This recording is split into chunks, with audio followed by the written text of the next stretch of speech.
NATO mengonfirmasi tentara Korea Utara telah dikirim untuk membantu Rusia dalam perangnya di Ukraina. Mark Rutte mengatakan langkah itu adalah bukti keterlibatan Korea Utara dalam perang di Ukraina dan menandai perluasan perang Rusia yang berbahaya. Menurutnya, kerjasama militer Rusia dan Korea Utara adalah ancaman bagi keamanan di kawasan kedua negara. NATO juga menuduh Korea Utara memasok amunisi dan rudal balistik ke Rusia. Mark Rutte berbicara setelah delegasi tingkat tinggi Korea Selatan, termasuk pejabat intelijen dan militer serta diplomat senior, memberi pengarahan kepada 32 duta besar nasional aliansi di markas besar NATO di Brussel. Dalam pernyataannya, Mark Rutte menegaskan NATO secara aktif berkonsultasi dengan mitranya di kawasan. NATO menyerukan Rusia dan Korea Utara untuk segera menghentikan kerjasama yang menurutnya mengancam keamanan. Volodymyr Zelensky mengutip informasi intelijen yang mengklaim tentara Korea Utara akan berada di medan perang paling cepat tanggal 27 sampai 28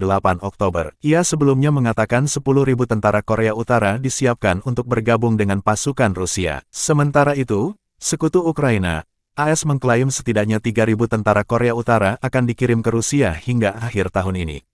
Sebelumnya, Presiden Rusia, Vladimir Putin, mengomentari berita media barat yang mengatakan Korea Utara mengirim tentara ke Rusia. Putin mengatakan terserah pada Korea Utara dan Rusia dalam melaksanakan perjanjian pertahanan di antara kedua negara.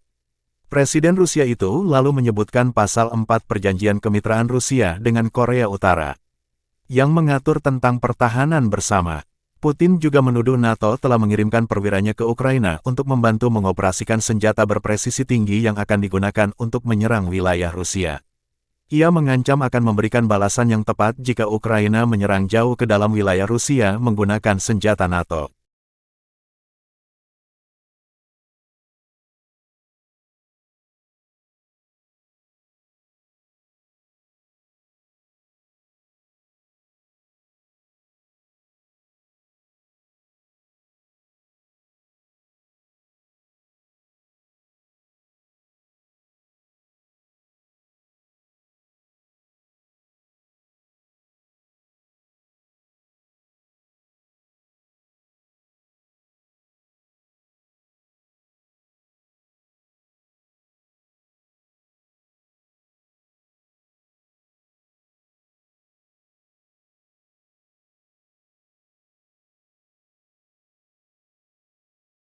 Download Tribun X sekarang, menghadirkan lokal menjadi Indonesia.